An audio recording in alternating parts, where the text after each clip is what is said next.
This is the future.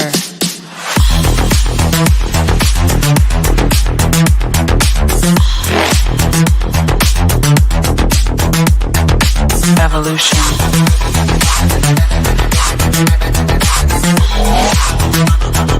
This is the future.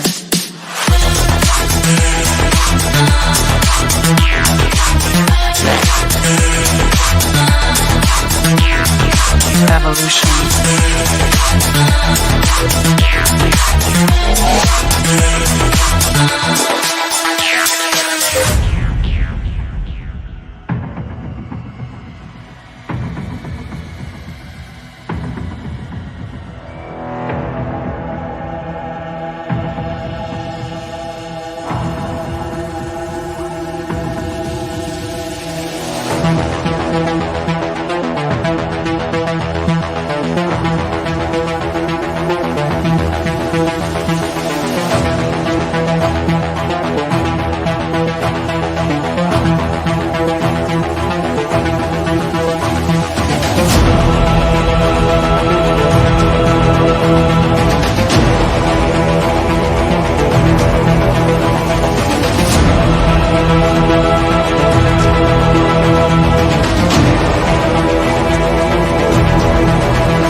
This is the future. Hey guys, how's it going? Matt from Foulball Productions here. Thank you so much for joining me today. I hope that you're doing well, because I'm doing phenomenally. Thank you very much. This is the 49th episode of the MFer Podcast. We are one away from 50, which is halfway to 100. And we're going to get there, folks. We are going to get there. We're going to hit that big 3-digit number podcasting. I mean, I've done many more streams and reached 100 and a few other shows, but that's not really the point. The point is the MFer Podcast. That's the one. That's the biggie. It's the crown jewel of the Foulball Productions vast empire. Thank you for joining me this evening. Just as a reminder, this podcast is currently live on the Foulball Productions channel, as well as Foulball Productions on Rumble, as well as Elon Musk's free speech mecca, Twitter, also known as X, which really was not the best choice to call it that, but I'm there. I like it. Free speech, it is what it is. Just a reminder as well, this podcast tomorrow morning will be up and available on Spotify, iTunes, wherever you get podcasts, and if you can find it in your beautiful big heart to go to one of those platforms and give me a 5-star review, I would really appreciate it, because it'll help boost the profile of this show. Therefore, more people will see it, and hopefully, more funny people like you in the chat. But I hope that you're doing well, and I'm glad that you're here. Cotton Ministries, hail to you, sir. Papa, hello. Just another red shirt. Hail, sir. I missed you at the meetup, my friend. Kind of expected to see you there. Disappointed you weren't. But hey, you don't get everything you want in life all the time, do you? Do you? Unfortunately, you don't. That is how life is. Man, I need to tighten the screws on this desk or something, because whenever I touch it, the whole thing just shakes. I don't know. Put the camera on a gimbal or something. I don't know. But hello, Red Shirt. Hello, Sentient Dildo. Good to see you, sir. Good to see you guys. Glad to be here. Glad to be back. Last week I went to the Meetup, the San Antonio Nerdrotic Friday Night Tights, Geeks and Gamers, the whole thing. And I got to tell you, man, I had a lot of fun. Hello, Nadia. Good to see you. Good to see you. Hello. Hey, listen, I love Vidge. Vidge was here last week. It is what it is. We happen to be cross-streaming at the same time. This is when I do the show. 8 p.m. on Mondays, man. That's what it is. Why does the thumbnail look like you're taking a poop? Because I'm supposed to be like, I'm like fake angry. Look at me. I'm a weirdo. I'm a wild podcaster guy. It's crazy. You'll never know what you're going to get on this show. But anyway, I went to the Meetup, and I hadn't been to one. I went to one last year with my ex-girlfriend, but this time I went solo, as I'm obviously no longer with her. But I had a great time. it was a lot of faces that I hadn't seen. It's like I kind of forget how cool the like group of people that shows up there is and how like welcoming they are. I saw Jake D. I ran into him. I got to see Culture Casino. I saw Mad Mardigan in the flesh. Not the biggest fella, not super tall, but I did get to see him. And, network, meet some new people. Met Beardo from Geeks and Gamers. He seemed like a cool guy. I met this guy, Egg Roll or something like that. I think that's his name. He's like a game streamer, also like a game artist. Really cool guy. Met a lot of good people. Had a very good time. Wholesome time. And I recommend it. If they're ever in a bar near you, I recommend going to one of those meetups. Cotton Ministries, Where's Your Tattoo? Well, I didn't make it to the to the actual con that they were, Space Con or something, whatever. I was thinking about going, and if there was anyone from the Expanse there, I might have gone, but I wasn't planning on it, and I jetted out of town the following night. But I did get to hang and see some cool people. Vegas meetup, baby. Yes, Vegas meetups are cool. Although I have traveled a lot in the past year. I went to Vegas for Skankfest. I went home. I was in Hawaii with my ex-girlfriend. Last year I was in Costa Rica. I feel like I've been on a plane like every few months, and it's taken a toll on me and also my pocketbooks. I'll be going home for Christmas, but I think next year I'm gonna limit my trips to drivable. Because flyable is expensive. Hotels, the whole thing is kind of a lot. I've been on the road quite a bit, but I had a really good time. I really did. I wasn't sure, how it was going to go, because you never really do, but it was great. It was great. Got to reconnect with some fun people, and I didn't even get that wasted. I didn't even get that. Cotton says those tattoos were super cringe. I thought they were kind of cool. I thought it was cool. I wouldn't have gotten one, but I think it was like, I get it. That's the squad. I mean, it's like their whole thing, I mean, they're all on the team. X-Ray Girl is like, who's, by the way, super fucking cool. X-Ray Girl is awesome. I really like X-Ray Girl. But she, they're all on the squad. I thought it was cool. I got it. If you guys all want to get Foulball Productions tattoos, I will not call it cringe. I will not. I don't have any ink. And I don't think I'm going to start with the logo of my YouTube channel, personally. But like I said, I don't have any tattoos. If it was just one of many, maybe. But I think maybe I'll just get like a big back, like a full back tattoo with like my logo and like Wendell, Luke, Ruben, the whole Foulball Productions. I'll do a little tax break down in the corner with the MAGA with the MAGA hat on. I thought they were cool. I genuinely thought it was cool. But I get it. I understand. I'm just not a tattoo guy. Show my lower back. I do not have a tramp stamp. But that was fun. Weekend was pretty uneventful, except me and my buddy, my Irish buddy Connor. We've been playing golf. He invited me a few weeks ago to go play a pitch and putt here in Austin, and I was like, yeah, you know what? Sure, why not? And I gotta tell you, I'm into it. I'm like into golf now. I went to Top Golf like a few weeks back before my buddy took off, went to Seattle with his fucking go live in the communist utopia of Seattle. I went to Top Golf, which was actually really fun. If you've ever done it, it's like a driving range, but they serve booze, and then there's like little. It's like a game. You're trying to hit certain locations, and then you get points and stuff like that. It sounds corny, but it's honestly super fun. So that, and then like the pitch and putt, and like I've just been really liking it. I found out there's like a driving range pretty close to me, and I'm like trying to build up to playing like a real course. It's kind of nice. It's you're outside, you're in the sun. Obviously, I'm in Texas. It's still hot as hell. It's still like 90 every day here. But it's like you're outside. You're getting a little bit of exercise. Nothing crazy, but you're fresh air. And then it's got that thing that like a lot of different like fun hobbies have.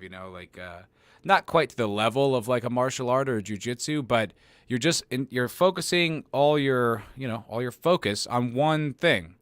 And, it's trying to get the golf ball to go straight for me, basically. You know what I mean? You know how hard that is for me to be straight. But it's just like, you know, and it's like you focus, and then when you're done, you know, it's kind of like meditative. It's like relaxing. You know, it's like challenging. You're trying to get better, but it's a very like a nice relaxing day and a way of like getting like a little bit of exercise. You know, you're walking around, pitching or putting. I pitch and putt.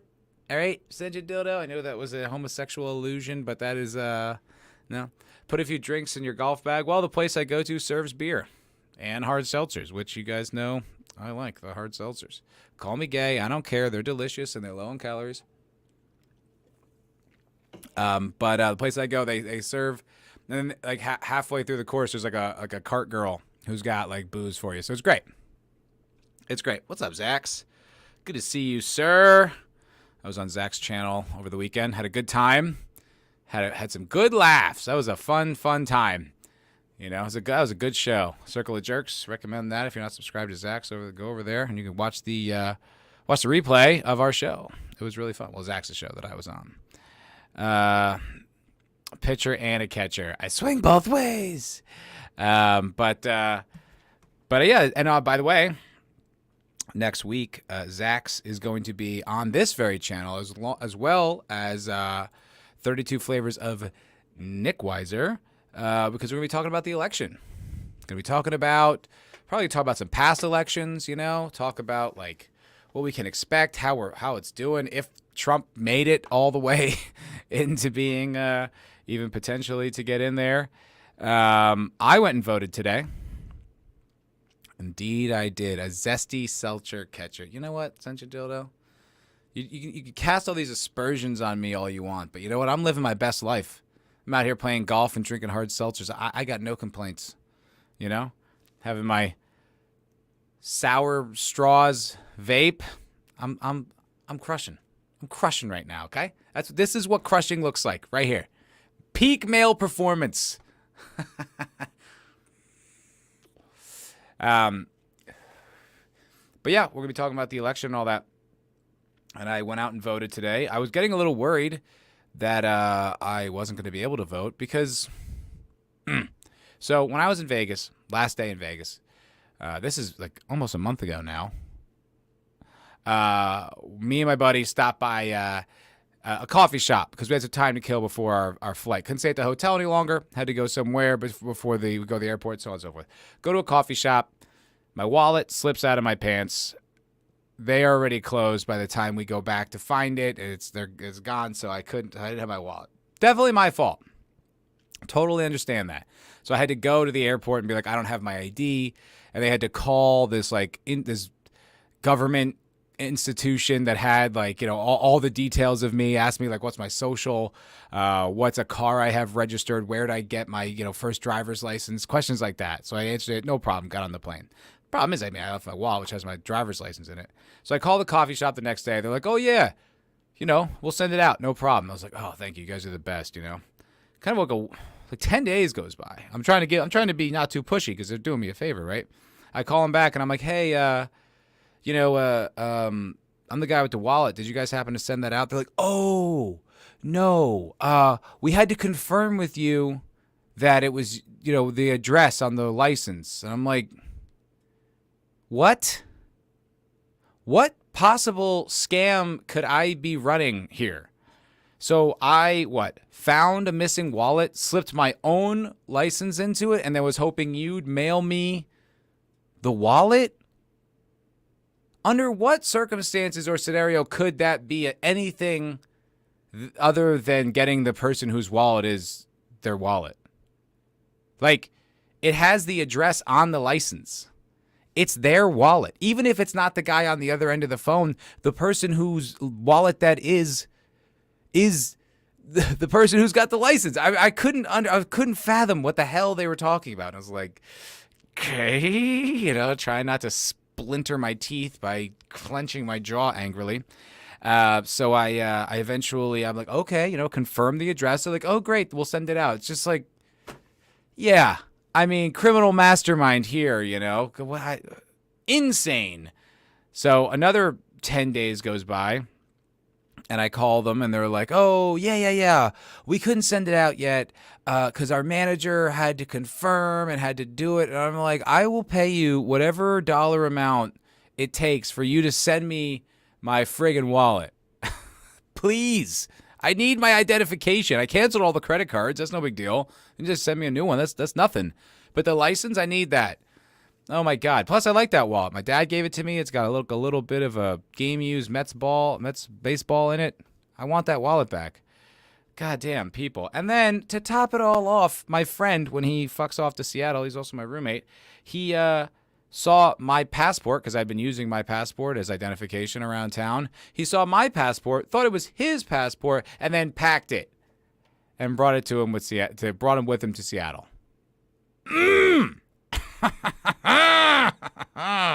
Now, the first one was my fault. This one was not my fault. It was not my fault that he just didn't check to see whose passport was on the kitchen table.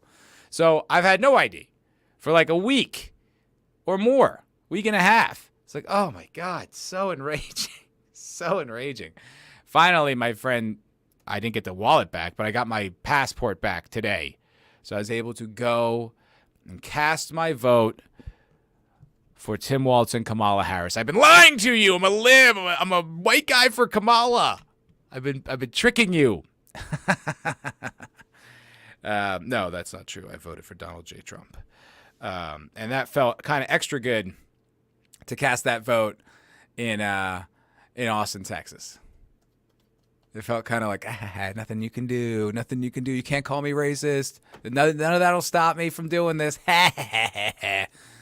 The person working the booth, like doing the voter ID stuff, very gender non-specific. I really couldn't. I think it was a woman who was dressing like a man, but like, you know, kind of like in the like lesbian-y way, you know, but I honestly could not place this person's gender at all.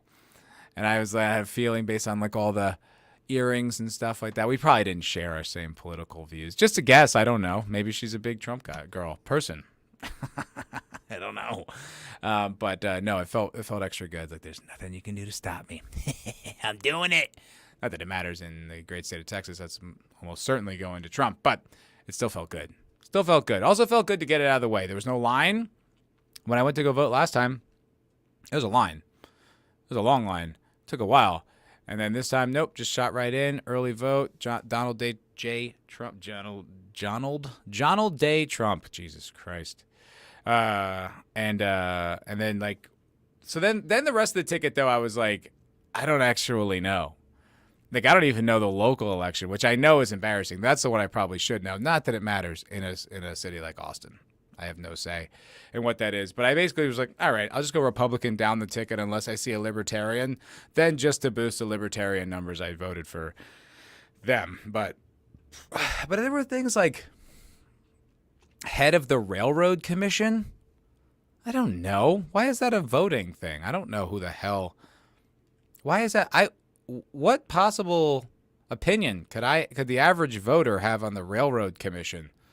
That's a weird one. And then it was like there was like 10 unopposed circuit judge seats that just had like this circuit, which I mean, I don't know. I guess I should look it up. But then there was like all unopposed, all Democrats. So I was like, well, I'm not going to vote for that. I don't even know what that is. So it was I definitely felt it's like that thing where you feel like you're smart or informed and then you realize you're just not. You're just like the bulk of the voting populace like everyone else. You just you're like, oh, I didn't do any real research, did I? I was like, all right, I'm just gonna be a fucking boomer ass motherfucker and just Republican down the ticket unless it says libertarian. Oh, hello, Vigilante Williamson. Good to see you, sir. How are you, my friend? Good to see you. Why are you trying to apply logic to a government body? Fair. Should have just said IDs are unconstitutional, lol. Not in the great state of Texas. Not the great state of Texas. They actually do think it makes sense to assign an identification to someone who's going to vote. This is the craziest argument I ever heard.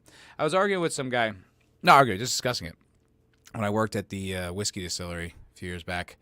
And the guy was telling me, he was a big lib, and he's just like, oh, these people, they can't take time out to work. Some people are working 3 jobs. They can't take time out to go get an ID. And I was kind of like just listening to him. And then later I'm like, how the fuck are you working 3 jobs without an ID? What, there's no W-2s at any of those jobs? It's like, well, then maybe you're not paying taxes, in which case you shouldn't be voting. Like, it's not up to you then. It's the most ridiculous argument. It's like, no one makes that claim when it comes to alcohol. No one's like, hey, it's racist that black people can't drink, Mexican people can't drink, because, they have to ask for ID. It never comes up. Never comes up. No one says that about flying. The only time it ever comes up is voting. So ridiculous. Absurd. Hello, the lovely Sherry. Good to see you. Good to see you. Thank you for joining us. Thank you for joining us. Oh, no, you're not talking about the government. My bad. Oh, wait, what are you talking about? Are you talking about I don't even know anymore. Oh, I'm losing the thing. You won't be alone even out there. No, I mean, Trump's got groundswell, dude. People are actually really into it. You could feel it. I was listening to Dave Smith earlier, and he's like, it reminds me of like Obama in 08. And I was like, yeah, kind of. It has like that much like authentic excitement and push, People really behind him, which puts a lot of pressure on him, and hopefully he won't be like Obama. He'll actually do a good job. Will they count it is the question. I do not know the level of voter integrity that is to the Texas state government, voting process. I don't know. I hope it's flawless. I hope it's great. I don't know. I heard that there was some ballots being burned in Washington state. Someone lit a fire in like a ballot box and just like burned up a bunch of votes. How do you know that those votes are for your opponent, right? Like, why would you just do that? I don't understand. It's so like, what's the word? Anarchical. Is that the correct word? Anarchical? I don't know. But I saw that. It was just like, oh, God, how annoying. Vij says, I saw they, at the gym, they were like 6'3". Wait, I do not know what you're saying, my friend. I did make a difference. You're right, Sentient Dildo. Every vote I've ever casted has made a difference, In New Jersey, blue as the ocean. California, I mean, they're so blue they're red. And then Texas, I mean, it's just, it's like no vote I've ever cast has ever mattered. It's just, it's the most, every single state's predetermined. You shouldn't even vote.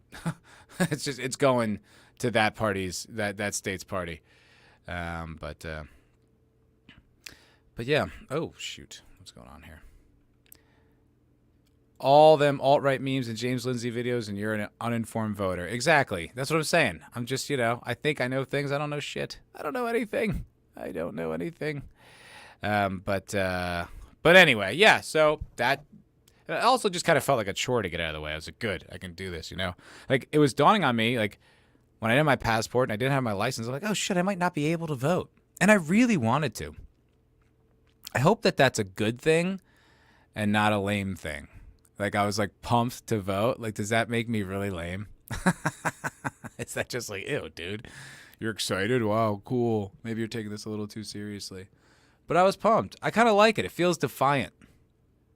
It feels defiant to be like, fuck you, establishment. Tell me what to think, what to do, what drugs to put in my body, my choice. But I don't know. It felt cool. It felt good. And it also just felt like rebellious, like doing it in Austin. You're just like, what are you going to do about it? What are you going to do? Nothing. You can't stop me. I'm voting for Donald Trump. But yeah. So that was, I participated in our civic system, which will elect a legislature and will enact laws as this is a country of laws and not people. Mm-hmm. Speaking of Trump, I don't know if you guys saw this, but what's his name? Tony Hinchcliff. He performed. Oh, what the fug? No, I was reading it earlier. Damn it. Why the hell would you have to pay for this? So Tony Hinchcliff, he performed at Donald Trump's MSG rally last night, Madison Square Garden, for you foreigners who don't know what we're talking about here. And he made a joke. Not everyone loved it. Not everyone loved it. I feel like if you've been on social media today, you've seen it.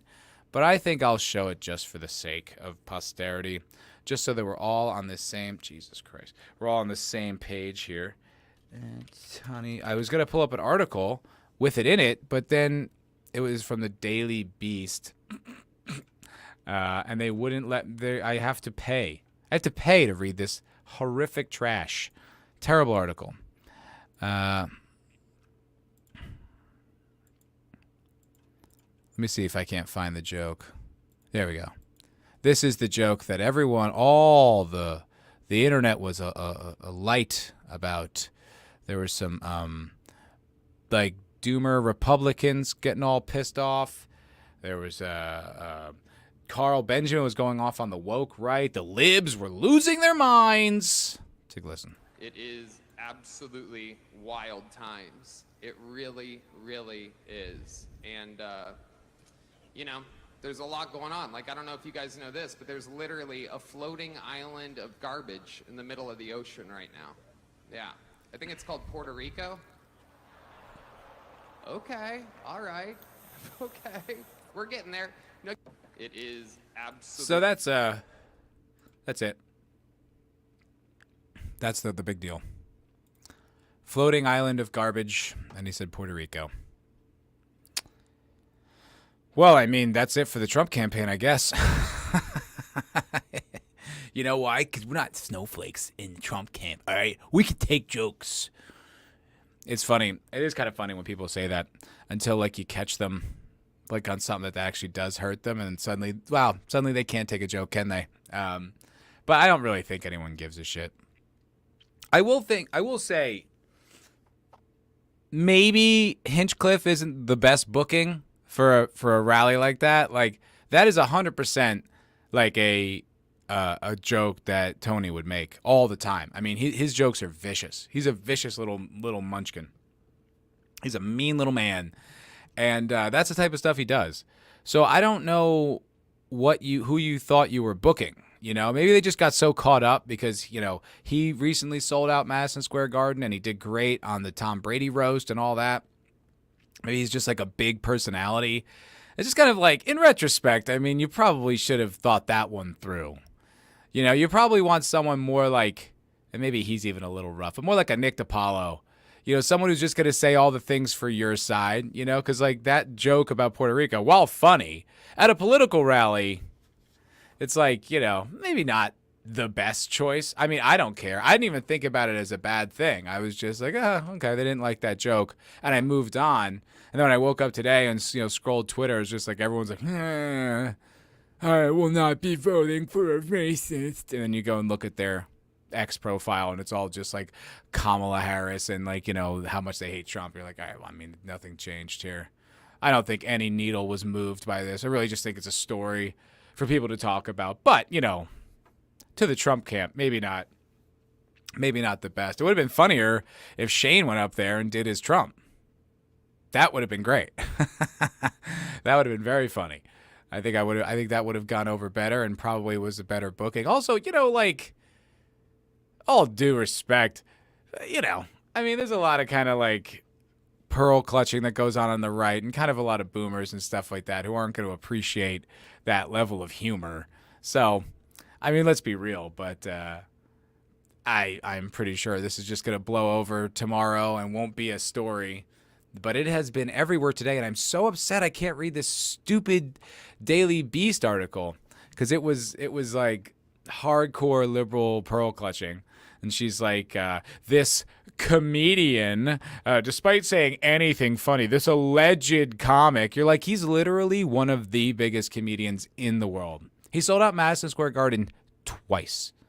2 times. He's got the biggest podcast, or one of the biggest podcasts in the world. The idea, like, I hate when they do that. Like, it's just like, oh, this fucking, like, liberal journalist thinks he's not funny, therefore he's not a comedian. It's like, you don't get to define that. That isn't up to you. But it's like, I think all the fellas out there, I think you guys have probably all been through that, where you've made an off-color joke or maybe an edgy joke, and one of your girlfriend's friends didn't like it, and we're all supposed to just go with that reaction, despite the fact that she's a boring stick in the mud, and she's a sensitive autist who can't understand that you were kidding, thinks it's like a literal statement. I've been through this many times. And not even with just my recent ex, it's just in general. Just unfunny broads who like don't get it.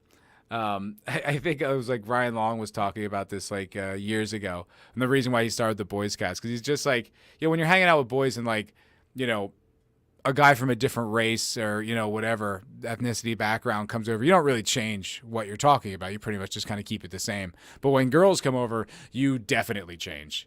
You definitely change like how you communicate, what jokes you put out there, and you kind of have to. I mean, it's just like, that's why guys don't like hanging out with their girlfriend's friends, because they have to behave like a different person. It's exhausting. And I think that's kind of what we're facing with the Tony Hinchcliff thing. Like, oh. It's like, shut the fuck up. It's just a joke. Also, I mean, I've never been to Puerto Rico, but I mean, I don't think it's like the nicest place in the world. And it's just, I don't know, it's just a funny joke. Whatever. Chat's going. Can you do a good DT impression? Not really. I'm ripping off Shane. What a loser. I'm just like doing like a version of his, you're gay. It's just that, but that's not mine. I just stole it from like the things that Shane figured out about Trump. I'm not really that good. I don't really do great impressions. I've never really been able to do it. There's a few. Can't do Catman. And goddamn hippies. What I said to all you want to do is smoke pot and smell bad. But even that's not that great. I can't really do impressions. It's not really my thing.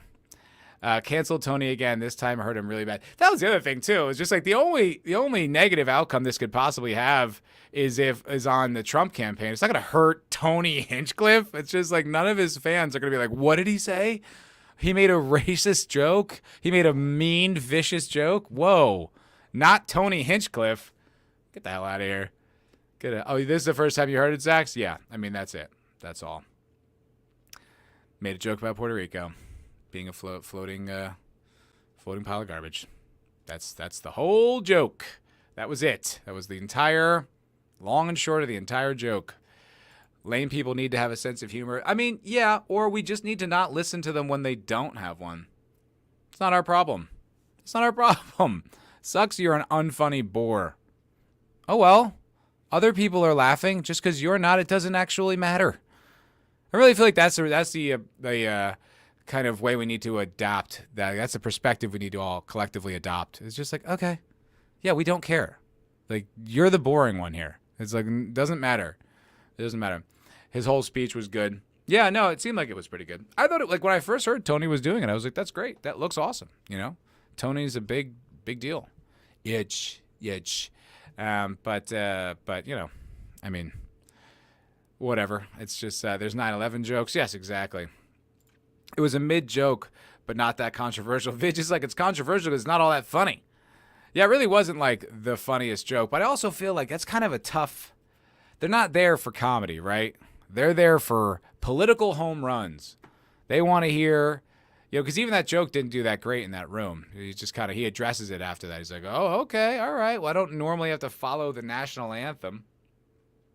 But that's like that whole, they're not there for comedy. They're there for, we're going to win. Kamala's a communist. They want those kind of moments. Having like a vicious joke at the expense of Puerto Rico is not really what they're there for. It wasn't his best joke, but it was better than anyone at the Kamala rally. Yeah. I'll tell you a joke. Her tax policy. Am I right? Oh, they should have had me up there. I'd have killed. I'd have crushed that room. I will tell you a joke is fucking Tampon Tim trying to pretend like he knows football. That was embarrassing. That really was embarrassing. It's like one of those things that goes around on Twitter, but I'm going to run a pick six. That's not... You don't run a pick... Shut up, idiot. Man, I called J.D. Vance Gold Dust, and Republicans got their panties in a bunch. Why'd you call him Gold Dust? Because he looks like Gold Dust? I know. I mean, I know who Gold Dust is, but I don't see... maybe I don't see it. I don't know. No, you're right. Missing Shane is Trump, 100%. Tony loves Trump. Good. He's got good taste in politicians. He's a smart guy, just like your host here. Just like your host here. Can't hear you, Matt. The sound of pearl clutching is overwhelming. Huh? Manolo, lots of faux pearl clutching. Yeah, lots of faux pearl clutching. They're just trying to find anything. I mean, it was going on Twitter, and I was listening to it on Dave Smith earlier, and it's just like the October surprise is Trump's Hitler. They did this speech. You know who else did a speech at Madison Square Garden? You know who else did a rally? The Nazis. That's right, folks. In the late 30s, I guess there was a Nazi rally at Madison Square Garden. So the fact that Trump's there, boom. I mean, there's nothing else to it. It's the most ridiculous thing. So I guess the New York Knicks are a bunch of Nazis then. Is that what you're saying? The New York Rangers as well? I mean, I'm pretty sure, like the amount of rappers, I was going to say Kanye, but actually, that one might actually be true. But I'm sure Jay-Z, he's played MSG. Sebastian Maniscalco, they're all Nazis, huh? Okay, yeah. A bit like the Four Seasons. Right, exactly. Are Puerto Rican people gay enough to care about this? Probably not ones that were ever going to vote for Trump. Probably just people who are perpetually offended and upset. Probably them. Hello, Judicon. Hey, I'm Matt from Foulball Productions. I haven't seen you in a minute. Welcome back, bro. It's good to be back. It's good to be back, Judicon, and you can always catch me on the MFer Podcast every Monday. And it's just a reminder for you folks, next Monday is going to be Zach's. Right there, fresh out the chat with 32 Flavors and Nick Weiser. We're going to be talking politics, big time. The whole stream, really detailed and racist. And we're talking pre-election. Pre-election, because it will be the election night the next night. Shane isn't going anywhere near Trump. He wants to be mainstream. I don't know about that, dude. I mean, there are so many clips of him, saying really horrible things, doing the whole Trump impression. It's not really an impression at the expense of Shane. And Shane does what he wants. I mean, that's the beauty of Shane. He does whatever the hell he wants. I mean, he has this podcast where he says whatever the hell he wants. He did the thing like he did, what's it called?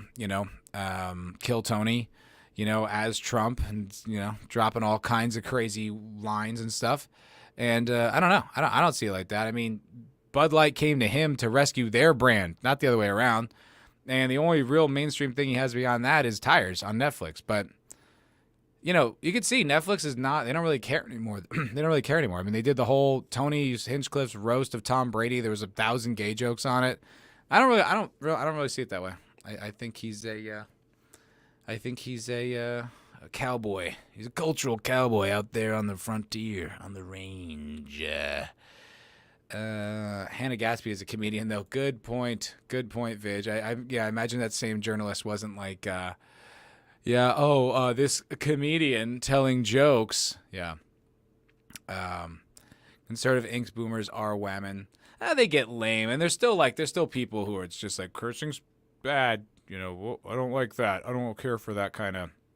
Shut up. The thing is, you'll never lose those people anyway, so you don't need to pander to them. They're not going to be like, well, I don't care for that language, so I'm voting for Kamala Harris. It was kind of sick. On the ballot, Trump was first. I was like, yes, let's go.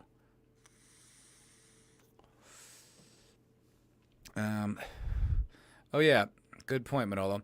Meanwhile, anyone audit the George Lopez set at the Kamala rally? That's right. No one saw it. I didn't even recognize him. Did you guys see this? Did you guys see George Lopez at Kamala? He looks like a drug lord, like a cartel kingpin. He looks crazy. He used to be like a sharp-looking guy. I didn't even recognize him. Someone had to tell me it was George Lopez. I didn't even know it. I didn't even know it was him. We'll do a little bit of George Lopez. Jorge Lopez. Donald Trump said he was going to build a wall, and George Lopez said, you better build it in one day, because if you leave that material out there overnight.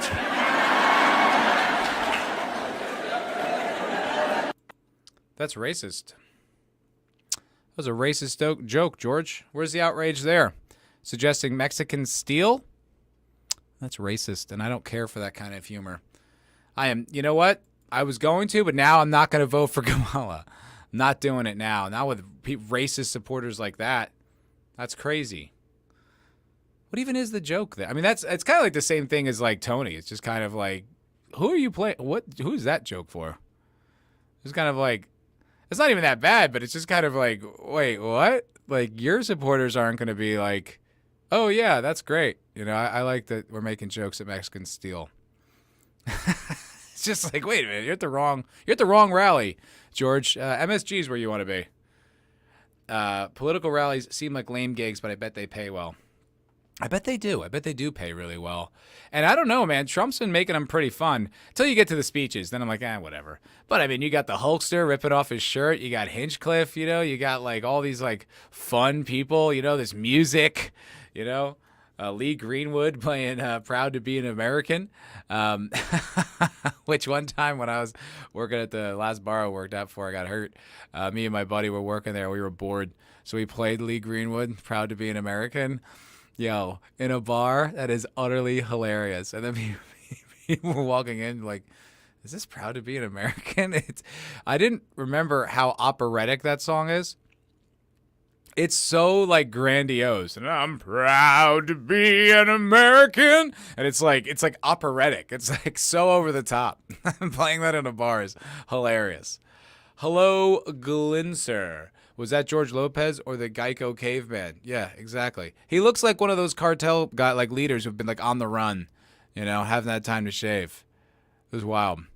Wild.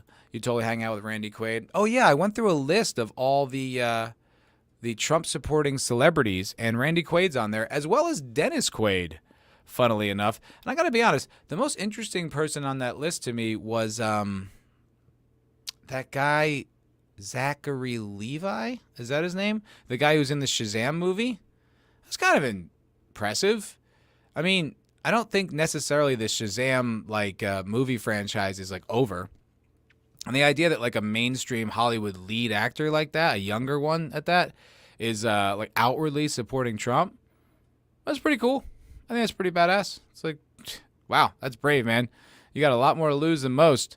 And Hollywood, they're not too thrilled about their Trump-supporting celebrities. I mean, guys like James Woods or what's that guy, Angelina Jolie's father? What's his name? I can see his face. Shit. I cannot remember his name. Anyway, him, they're so legacy. They're so like built in. They're not going anywhere, you know. And like they're old. How many more roles are they really getting? It doesn't even matter. Don't even matter. But clips of Shane is one thing. Doing a political rally is another. I think Shane probably wouldn't do it because he wouldn't think it was that funny. I feel like his entire North Star is like, is it funny? And I feel like it's not like all that funny. Plus, I think he likes to take the piss out of people. I think he likes to make fun of like the whole thing. Left, right, up, down, center, the whole thing. I don't think he really... What's up, the big ship? Thank you, Glinzer. John Voight. Yes, thank you, John Voight. John Voight, Jerry. John Voight. Hello, big ship. Good to see you, sir. We are indeed nerds. Thank you for pointing that out.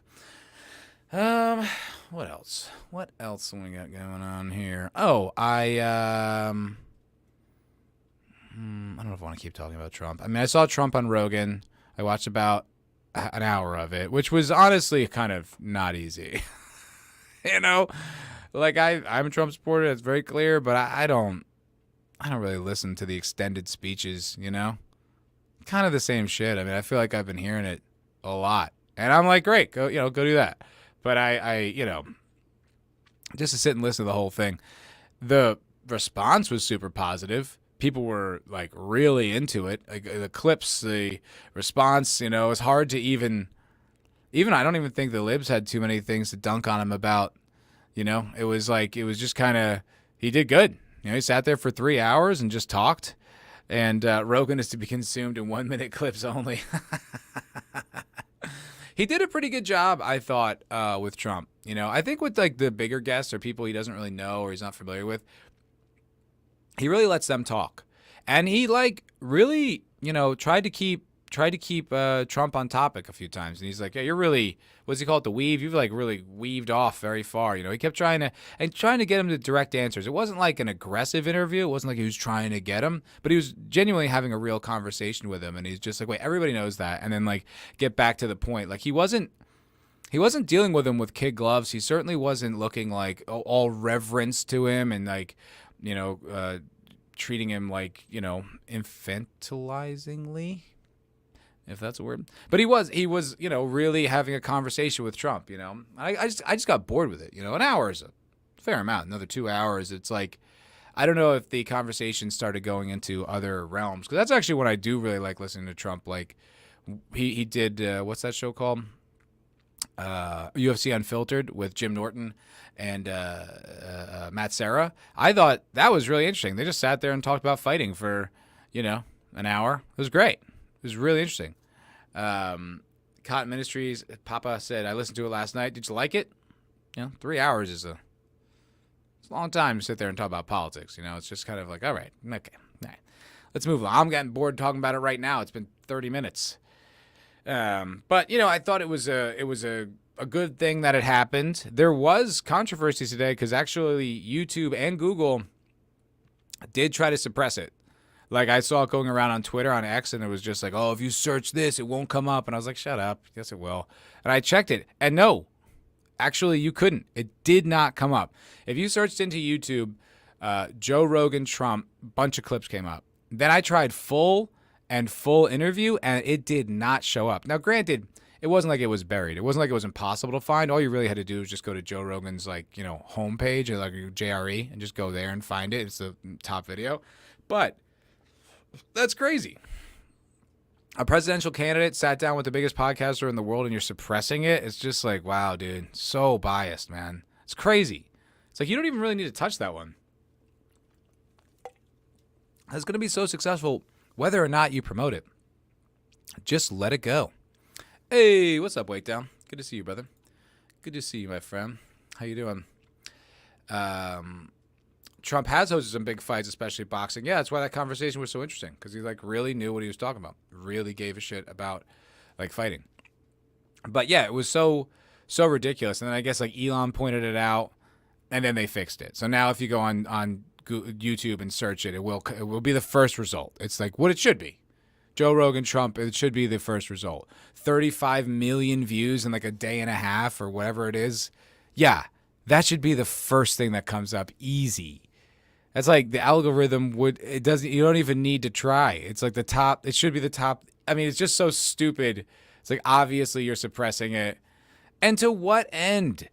It's like you guys misplay every step of the way. All you're doing is giving them more ammunition, more proof that a vote for Trump is a vote against the establishment. You idiots. But hey, you know, we'll see what happens in a week's time. Election day is in a week from tomorrow. We'll see. Apparently, you know, they're saying it might take all week to get all the votes counted and so on and so forth. I don't know. Whatever. I hope it's a free and fair election, and I hope we don't have any issues. And I really hope that, you know, come this time, 2 weeks from now, Donnie T is the new president. And, Wake Down. Yeah, good pickup, man. It's an Expand shirt. Yes, indeed. Pure and Clean Water Company. Very nice. Very nice. Google top Kamala donor. They can't handle the truth. That's right, Sentient Dildo. All right. I will Google top Kamala donor. I will use those exact words. Top Kamala donor. Top contributors, federal election data. American Bridge. Future Forward USA Action. That is the number one that has come up on this website, which that's what it said. So I'm just following your instructions. Help rebuild America's middle class and American democracy by advancing new ideas and fresh perspectives. I mean, that sounds like horse shit. Paid for by, I don't know, this feels like a shell. This just feels like some kind of like activist group but I mean, I don't know. Who are you trying to show me? What exactly is the is the fact you're trying to get me to uncover. Because I don't know. I'm not coming up with what you're trying to show me. I mean, unless you're trying to show me that, which I don't know what the hell that is. Oh, Forbes says, Kamala has more billionaires prominently backing her than Trump. Huh. That's hilarious. That is so funny. The anti-billionaire party has more billionaires supporting than Trump.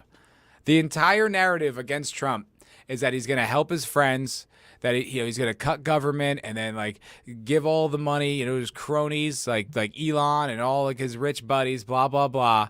And then Kamala has more billionaires prominently backing her than Trump. That's hilarious. That's utterly hilarious. Forbes found at least 100 billionaires. Oh, in either. Okay.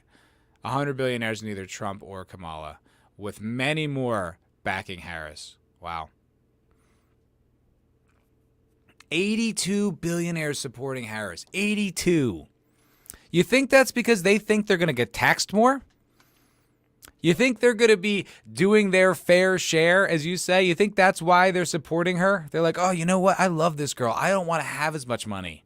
I want to get rid of it for more social programs, and I want to give it away to Ukraine. Or do you think maybe, just maybe, there's a chance those people are going to make more money under a Kamala Harris administration?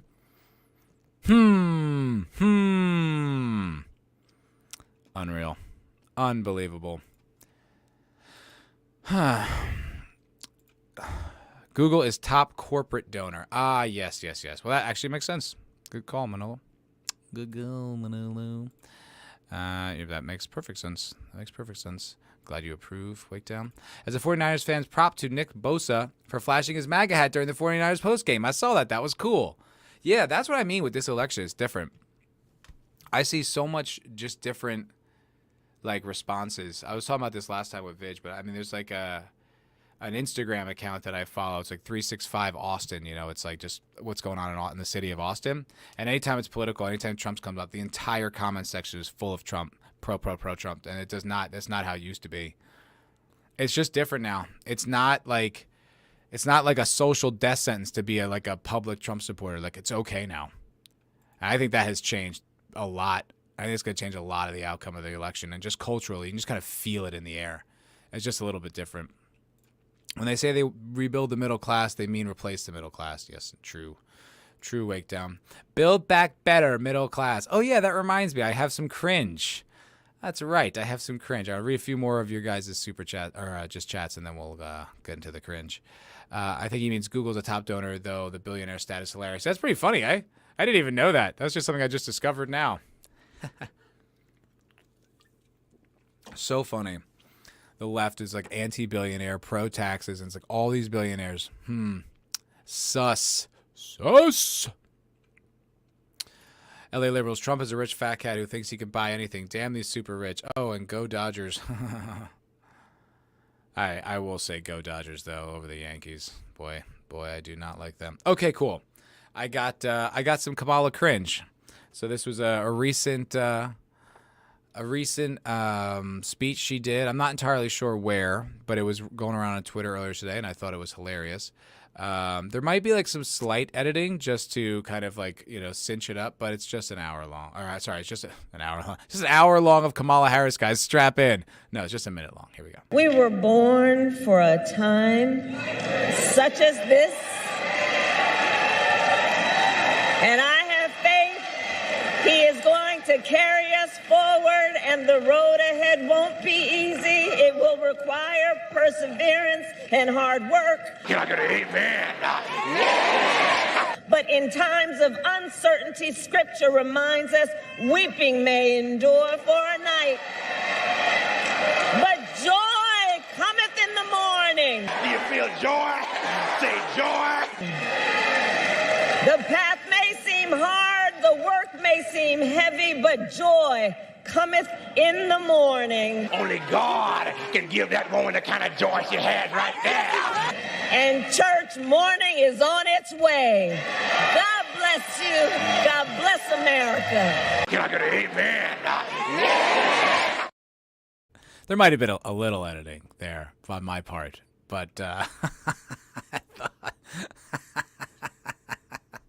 her black preacher voice is the cringiest thing she's ever done. That's the cringe. That's the worst. The Southern one wasn't great, but that one made me like, like I like cringed in my chair by myself watching that. It made me so anxious. And then I thought it'd be funny to put the preacher from Coming to America in there. Just as a little context. Can I get an amen? That's what she's doing. Oh, Lord. She's preaching the truth. Yes, I know. It reminded me, sick of her voice acting, I know. Martin Luther Queen Jr. That's a good one, Papa Cotton. You know what? I was going to, you know what? Just as a refresher to everyone, because this was a good one from history. Just to remind, as much as she's a cringe lord, she's not the first one to cringe out the audience. Oof, this one's brutal. They're both bad, but this one, oh my God. This Baroots. My friends, we have a march to finish. I will be reintroducing the Count Every Vote Act to ensure that every voter is given the opportunity to vote, that every vote is counted, and each voter is given the chance to verify his or her vote before it is cast and made permanent. Whether you're living or not, we're going to get every vote in there, even if you're dead. We have to stay awake. We have a march to finish. On this Lord's Day, let us say with one voice the words of James Cleveland's great freedom hymn. I don't feel no ways tired. I come too far from where I started from. Nobody told me that the road would be easy. I don't believe he brought me this far to leave me.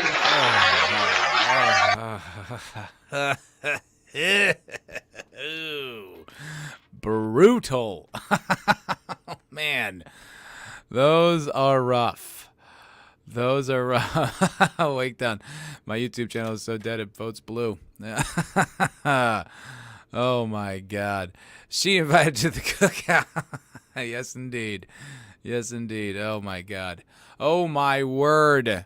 That's a whole lot. I got a few other stories. I guess a few editors at the Washington Post decided that they stepped down. They no longer want to work at the Washington Post because they refuse to endorse a candidate. It's just like, dude, you're reading the Washington Post. We know what your leanings are at. We understand. There's no like Trump voters being like, they endorse Kamala? Well, I'm no longer going to read this rag. How dare they? It's like utterly absurd. Two Washington Post journalists stepped down from editorial board in protest of non-endorsement. NPR reports more than 200,000 canceled subscriptions. Wow, that's actually surprising. Is that like immediately following the non-endorsement? Wow, maybe I'm wrong. Stepped down at the editorial board. Jeff Bezos with concerns it was a way for owner Jeff Bezos to placate Donald Trump. What the hell does he care? Isn't he like retired? It says more than 200,000 people have canceled their digital subscriptions as of midday Monday. But that doesn't say like when. Like what's the span of time? Is that from the moment they didn't announce they're going to endorse, or is that just in general? I bet that's more like in general. People just aren't subscribing to news outlets. You don't have to. First of all, the news isn't like the news anymore. They all report on the same story. Like I've looked into this. Like I try to be very well researched on a particular story, and literally you just end up with the same details on every single outlet. It's like they all get it from the Associated Press, and then they all just like reword it in their own way. It's like you don't need a subscription to like a news outlet. The only thing I think is like even, like recipes or, you know, even like cultural stuff that you can't get from other publications. Other than that, I can't even, I don't know. It's so stupid. And actually, I don't even care. The news sucks. Fuck the news. I don't really give a shit. So it's like, all right, you dorks. They really are having a meltdown. I mean, they really are. It's like, I don't like to just throw that around and just say the legacy media is failing, but the legacy media is failing, and they are throwing a little bitch fit. It's pretty hilarious to watch, actually. I kind of like it, and I really, really hope Trump gets in so that they just can have like another 4-year spurging meltdown. I don't think it's going to work this time. I don't think it's going to have the same effect, you know? I know a lot of people who voted for Biden in 2020 because they just kind of wanted all the bullshit to stop. And it's like, that wasn't the cause of the bullshit. The cause of the bullshit was the mainstream establishment. There's a reason why they're all pissed off that Trump's in or was in. That's their, you know, it's anti their access to power. It's anti their narratives. All the reasons. You guys know. I don't need to list them. They understand. Wait, they stepped down because the Post ain't endorsing a candidate or because they did? No, because they didn't. They would not endorse a candidate. And that is far beyond the pale for the Washington Post. You must toe the line. So friggin' ridiculous. Journalists with integrity? Nonsense.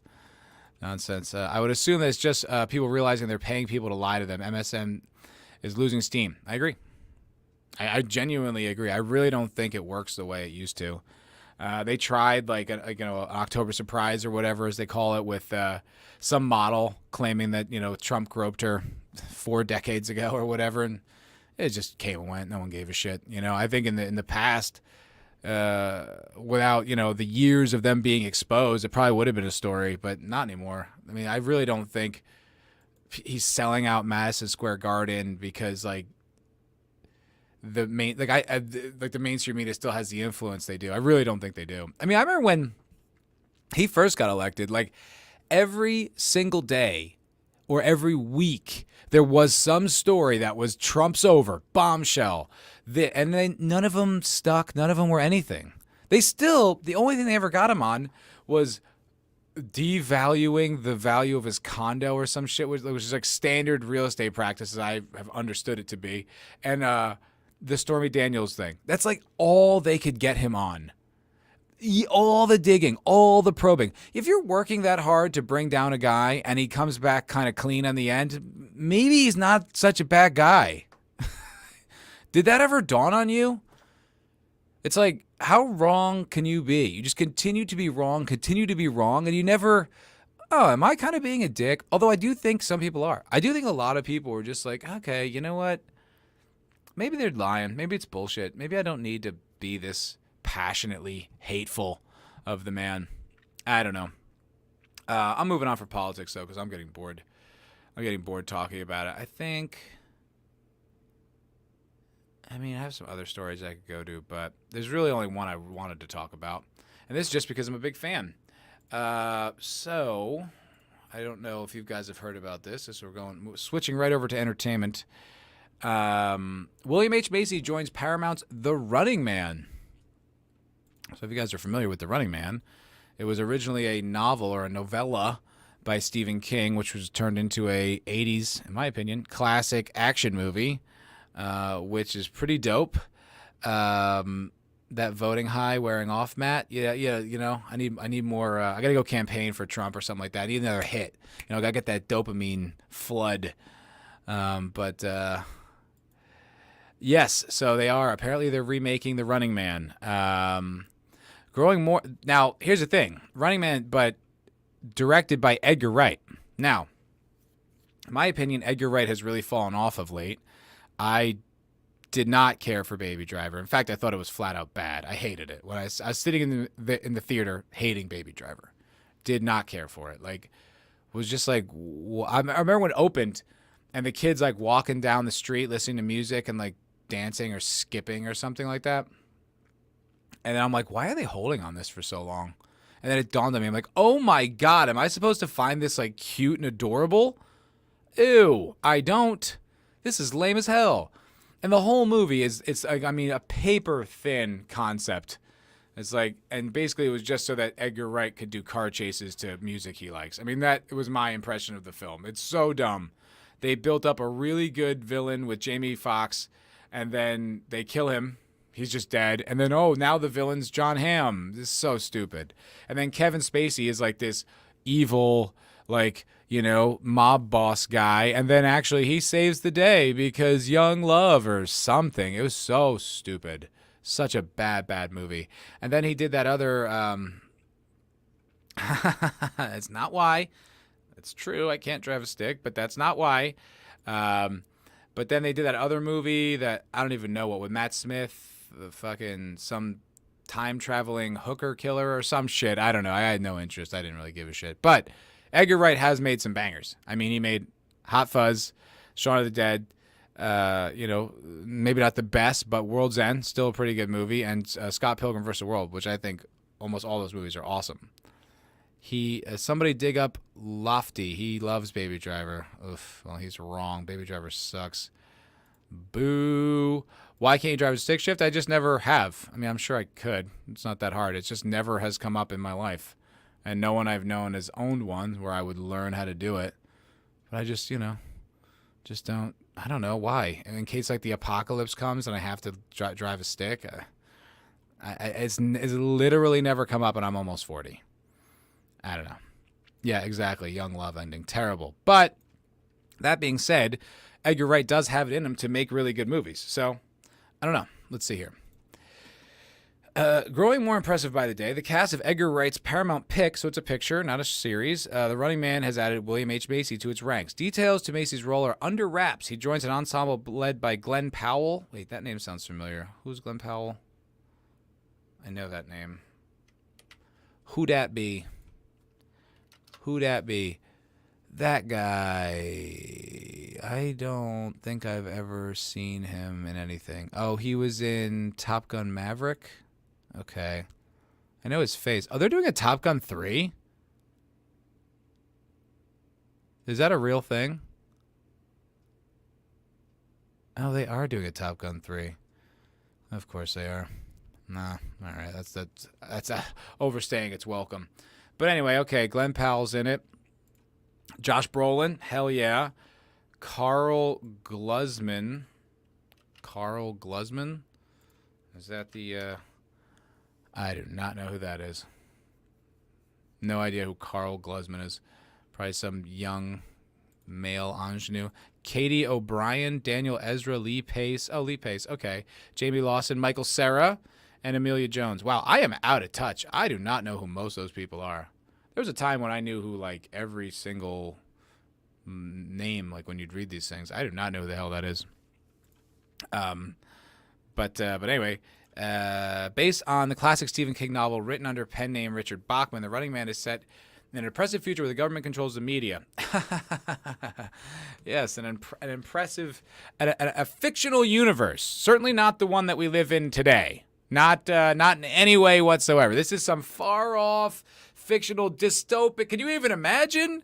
Could you imagine a world where the government controls the media? That would be crazy. That would be nuts. Oh, my God. This Stephen King really comes up with some crazy takes.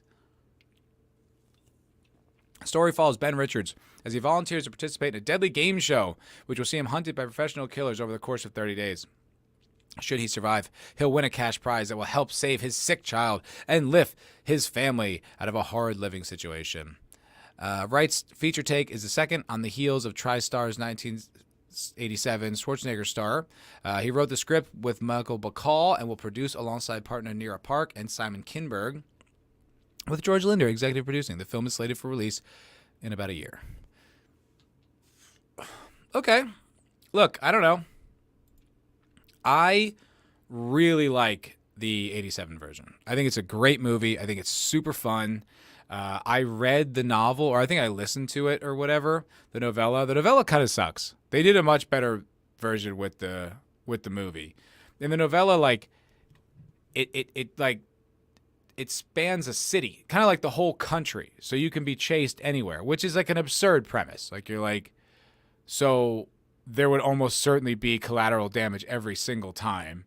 So, like, what, innocent people die all the time? And if you know you're being pursued to your death, and if you survive, like, the likelihood of you hurting innocents to, like, maintain your own survival would be through the roof.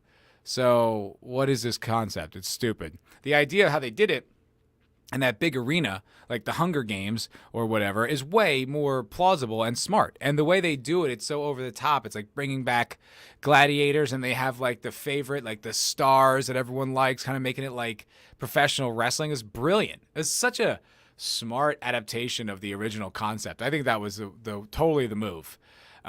We'll see like what Edgar Wright's take on it is, but I don't know. I mean, the concept to me isn't sacred. To me, it's not the kind of thing that can't be touched. I mean, we're talking about a movie that's almost 40 years old. You know, it's not like, you know, even if it's a sequel where it's like girl power or whatever, I don't know. Speaking of which, just a little aside note. Last night's Penguin episode, didn't like the girl power in that. Not going to spoil it if you haven't seen it, but there was a scene in there I was like, I don't like that. I don't like that at all. But anyway, back to the story. I'm open-minded. I like Edgar Wright. I think for the most part he's a good director. I think there's a good potential that he can make something really cool. And if he doesn't, whatever. You know, it's not Star Wars where it's like it's a continuation of the story and you're breaking like the entire foundation of what came before it. You know, it's not Game of Thrones where you're dropping the ball entirely and like basically destroyed my entire like insulted me for being invested in it. You know, there's so many. I don't know. I'm not that worried. If it sucks, it sucks, and I'll come here and tell you it sucks. But I would be open-minded if it's cool, if it's fun. Hello, Joshua McDonald. What's going on? Wait, what's going on here? Matt, you won't be able to buy a stick in a couple of years unless you buy a secondhand car. Yeah, precisely. It's literally never came up in my entire life. If, you know, whatever. If it does, it does. I'm not really that worried about it, okay? All right, guys. Don't forget to smash that like button harder than KK smashes the patriarchy. Nice. Yeah, Kathleen Kennedy. Good work. That's funny. Yeah, exactly. I hear she's going to be out of that job any day now. That's what I keep hearing. One of these days, she won't. Lucasfilm's coming back. I heard George Lucas is going to come back for another trilogy. Oh my God. Hello, Joshua McDonald. Is this a bit? Is what a bit, my friend? Glenn Powell is a huge star right now. Okay. In that fucking movie with Sydney Sweeney, that's a rom-com. Maybe that's the type of stuff you watch, Josh. Not what I watch, big guy. I don't know who Glenn Powell is. What was he even in that was like so cool? Twisters, okay. Hitman, he's in Top Gun Maverick. Okay, it's an ensemble though. He's not. Was he like the bad guy in it? I don't remember. Set It Up, The Dark Knight Rises. That's a 12-year-old movie. He was in Hidden Figures. Okay, gotta be honest, man. I don't really. He's not the type of. He doesn't. Nothing he's done is something I would have seen. Anyone But You. Devotion. He's in the Jurassic World show. I didn't even know there was a Jurassic World show. 10 Days. What are you even a fan of his? This is all like girl shit. Scream Queens. Sandcastle. Dude, what do you even... How would I have come across this guy except that he's like a celebrity? Why would I even know who he is? I don't even know. Glenn Powell is decent as an actor and seems fairly based. Okay. Cool. All right. I'm just tired of fucking remakes. Yeah, no, I mean, everything's a remake or a spin-off or, you know, it is what it is. I don't blame you. I get it. You know, it'd be nice to see some original content. Slow Horses is an original show. I mean, it's based on a novel, but I don't know. All the Taylor Sheridan stuff, like Tulsa King's in its new season. I started to watch the new season. I don't know how interested I am in the premise. I'll probably watch it at some point. Like, it was fun for a season. I don't know how much I want to keep watching the same idea. Hey, I'm old. I'm not in touch with the what's going on. I don't know. Whatever. It's not a bit. He hates Arcane now and the Penguin. I don't hate Arcane. I don't care. It was gay. It was way gayer than you people were pretending it was. I'm a little girl. I punch out all the bad guys. I'm so tough and strong. Cool. It's from the game. It's from the game, dude. All right, man. Whatever you say. Whatever you say, big gay. Big guy. Glen Powell's a big deal. Okay. To who, man? I think to chicks, guys. I think maybe you guys are consuming some chick media. That's what it sounds like to me. You guys are a little on board with this fucking dude who's in the Sydney Sweeney rom-com. Sus, yo. Sus is what that is. That is sus. Hard to disagree with on Penguin. I think you may have projected girl power onto that scene because it was brilliantly written and acted scene. What the fuck does that mean? No, dude. Did you, like, I don't want to spoil it because it just came out. But that was a little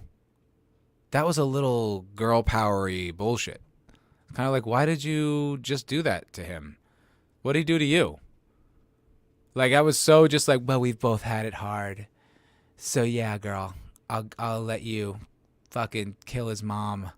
What the fuck? What was that? And how is that? Is that woman, his mom's a girl, too? That was horse shit. I don't know. I didn't care for that. I did not care for it. I don't know. And then, I don't know, there's a few things, too. Like, even her origin story, I was like, oh, it wasn't her fault, though. It was everyone else's fault. Poor girls. No accountability. Just a few threads in that show. I was like, I don't like this. This feels like the Arcane was good but woke. Damn right! It's right! Not only woke is intersexual. I don't know. It's just a little gay. I don't really care. I don't really give a shit. It's not really my thing anymore. You know, if something sucks and I happen to see it, fine. It's usually more about my expectations, right? Like, if I go into something thinking it's going to be great, cool. But, like, when I fucking, when I played Breath of the Wild, I was like, this stinks. Everyone says it's amazing. This is horrible. It's a terrible, thin, empty, hollow, boring-ass game. Not a good game.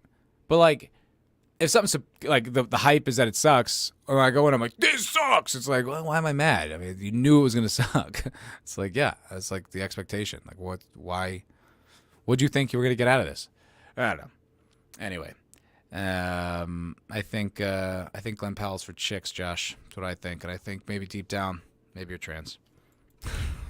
I'm just kidding. I just don't know. Like, the only thing I've ever seen that he was in was Top Gun. And that came out years ago now. 2 years ago? Something like that. All right, whatever.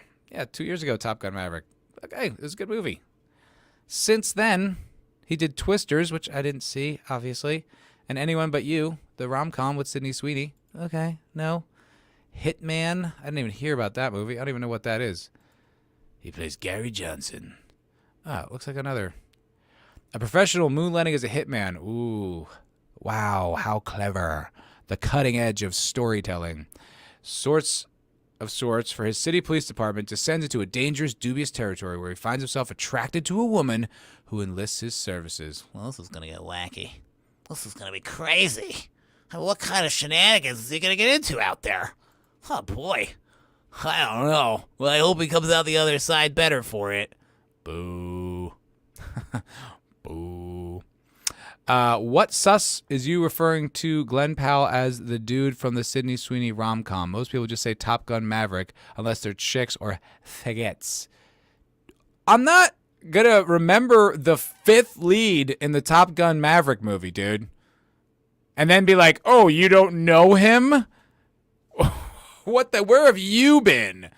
Oh, I'm sorry. I watched that movie 2 years ago, and it was fun. It was like an amusement park ride. It was like, all right, I got off, and I don't like details. Yeah, that guy.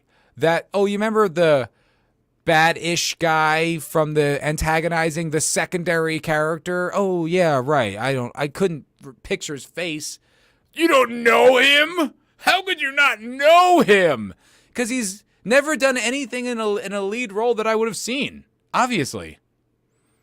I think you got a fucking crush on this guy, dude. I think you got fucking posters on your wall and you're cranking to him. And you're like, how does this guy not know who Glen Powell is? He's got perfect abs. I don't know, dude. Oh, is Josh really a gay guy? Oh, well, that actually kind of makes sense. That tracks a lot better.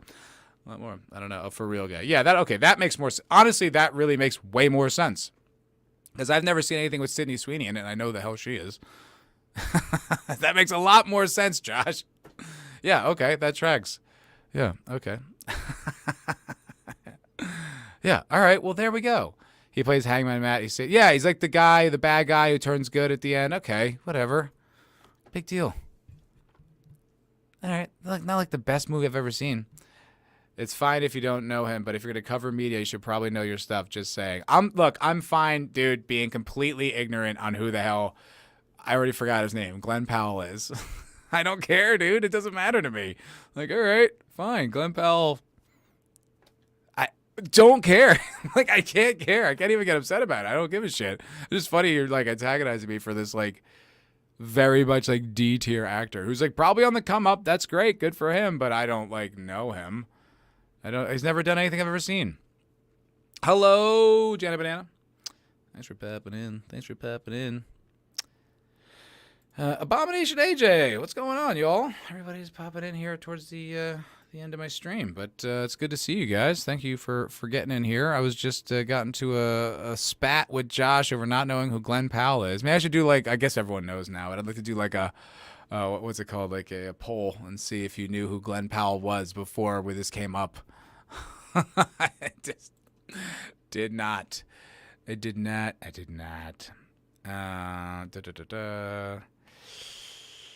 don't know. Is there anything else I really want to talk about? Okay, I'll wrap it up with this. There's two little comedy stories. I still think Matt's more gay than Josh. That's pretty funny. But anyway, so now this is kind of like an older story, but I was actually like, maybe I should have talked about it when it came out, or I just wish I heard more about it because I thought it was pretty interesting. So Shane Gillis, comedian from Philadelphia, he went on SNL earlier this year. It was earlier this year. I think. I don't remember. Anyway, in the past 12 months, he did it. And it was a big win because he was cast as a cast member and then immediately got fired because of some insensitive jokes that were referred to Asian people. Dear God. It was horrible. And then, he very famously had a very huge come up afterwards. One of the biggest podcasts. I think that he has the biggest Patreon. Maybe, I don't know if still, but he did for a long time. Had his tire show, giant specials, all the Kill Tony stuff, the Trump stuff, all the sketches, millions of views, blah, blah, blah, blah, right? So he does SNL. It's huge victory laps. Like, way to go. That's so cool. Basically them admitting their mistake without having to admit it. That's cool. Well, they offered him, I think for the season, they offered him to come back and do Trump for the whole season. And he said, nope, turned him down, which I thought was pretty cool. That's a pretty baller move. But also, I don't think he wants to. He said, like, the week of doing it sucked. It was, like, a lot of work. It was very stressful. And it's, like, I don't know if you guys saw it, but it was, like, funny, but it wasn't hilarious. Like, it was fun to see Shane there, but it wasn't, like, that great. Like, I don't know how funny those group of people could really make something. So I thought that was interesting that he was just like, nah, I'm good. I'm good doing my own show on Netflix and my Patreon and my stand-up specials and selling out like the Wells Fargo Arena in Philadelphia. I don't really need to come back and do SNL. I think that's just so indicative of where entertainment is, especially comedy. Maybe not film and television because you still kind of need the infrastructure to build stuff like that. But for stand-up, it's just kind of like, no. Or comedy in general. It's like we don't really need the establishment. It's almost kind of like a hindrance. It's like you're gonna get paid less, you're gonna work more, it's gonna be less funny, and then you're beholden to the machine. And it's like now, I don't know, you see, like, we were watching it on Zach's show the other night. You had Kill Tony in this tiny little comedy stage, very low production value, like any mic or whatever you'd see here in Austin or like any city. And then they do Madison Square Garden like 10 years later or whatever. I mean, it's like, it just doesn't need the machine. It doesn't need like all the elements and the agents and the, you just don't need it really. All you just need is a presence. It's like, not like that's easy to come by, but you do not need the machine. Least of all, someone like Shane. I thought that was pretty interesting, pretty indicative. Wait, what's going on? I mean, to be fair, Matt is better than AJ. Thanks. Oh, you guys are just going back and forth. Okay. Us. Hey, Matt, you like Glenn Powell? Matt, hey, why don't you go suck a bag of... I don't know if that was the exchange, Wake Down. I don't think it's quite like that. I mean, you can go back and check the tape if you want, guys. I'm not even drunk. But SNL could be funny, but most of the main actors are producers as well and only accept the joke skits they wrote. I've heard that as well about it. I've heard that they're kind of like the same way. That it's just kind of like, it's just very political and backstabby, and it's just lame. I don't know. Who cares? You know? Just like, does anyone actually authentically watch SNL? Like, I had like a bunch of dudes over to watch the Shane SNL because I thought that was funny. You know, I thought that was cool as hell. Shane's on SNL, like, let's go. And it was like, it was fine. It was fine. You know, I was happy for Shane, but I definitely didn't watch the next week. And I think the next week is when they had Sydney Sweeney on. And they're like, see, guys, they like Shane, they like tits, come back. Well, like, nah. No, thanks. Interesting fact, though. So now this I thought was pretty interesting. So this one I will pull up the article. So you know how we say, or it's kind of like, you know, cancel culture was like a big deal. And it's kind of like cancel culture's over. Well, guess what? Guess what? It's not quite. Now, I thought this was pretty fascinating. Now, this is also an older article, too. But I thought it was pretty interesting. So Andrew Schultz is a big podcaster and comedian. Also does giant venues like MSG. One of the first comedians to really kind of cut out on his own and almost like exclusively build a name for himself on clips and Instagram, YouTube, like one of those like new age like internet comedians, you know. And now he's huge. Gigantic comic. So he had Trump on a few weeks ago on Flagrant 2, I think the name of the podcast is. I don't really watch it. I watched some of the Trump stuff. He was cracking them up, which I thought was funny because it was like mostly comedians. But he went on. He had Trump on, which I guess is still like a no-no. So he was going to film his next special in a venue in Brooklyn, and they canceled it. So according to Schultz, he was to shoot his next comedy special at the Brooklyn Academy of Music, BAM for short, which I've been to because I'm super cultured. However, shortly after his massively popular interview with Trump went live, the venue notified it was canceling the gig. It was an awesome interview, and everybody loved it. Oh, this was Schultz. And then a day later, like, oh, by the way, the venue you're going to shoot your special and canceled the shows. Within 3 hours. 3 hours, he does an interview with Trump. Bam's like, we want nothing to do with you. That's pretty interesting, you know? Not to say, like, it's fucking woke, but you know what? There are still people out there. Cancel culture is still alive in the hearts of many. And I thought that's pretty interesting. Not that it'll matter. Not that this will even trip up Schultz in any way. And I'm sure whatever venue he goes to will be super happy to have him. Maybe he'll do it at the mothership, you know? Who knows? He can find another place in Brooklyn. Sure. Yeah, absolutely. But yeah, I did think that was kind of interesting. I thought like cancel culture was like a thing of the past, like totally over. No one does it anymore. Guess not. I guess not. All right, guys. I think we're going to wrap it up here. Thank you very much for watching me, watching the MFer Podcast and hanging out with me, antagonizing me. Josh, for not knowing who you crank it to, I guess. Sorry. Oh, what are you saying here, Josh? I don't know if you all saw Shapiro's thread. The New York Times is targeting conservative YouTubers to try and argue that their monetization should be pulled. Yeah, they're not gonna go down without a fight. These people, so I'm pretty sure they're gonna fight hard. But you know, we'll stay strong. It won't go out there. Vote for Trump. Vote early. Vote often. Something like that. I don't know. But anyway, guys, thank you so much for hanging out with me. You guys have been a lot of fun. And I'll see you next week. Next week's going to be a good show. Next Monday, me, Zach, Nick Weiser, talking politics, talking the future of this great nation, our projection for what's going to happen the next night. We'll talk past elections. You know, maybe we'll just talk about presidents. I don't know. Have some fun. I'll prepare some interesting things. and we'll have a good time. But hey, hell yeah, Wait Down. Good to see you, buddy. Thank you for popping in. But yeah, Nick rules. Nick does indeed rule, so it's going to be a fun time. So make sure you come back next week, same bat time, and we'll do the show. Nick, Zax, talking politics. All right, you guys have been great. Thank you so much. Have a wonderful frickin' evening. Ta-ta. How's that for a slice of fried gold? Yeah, boy!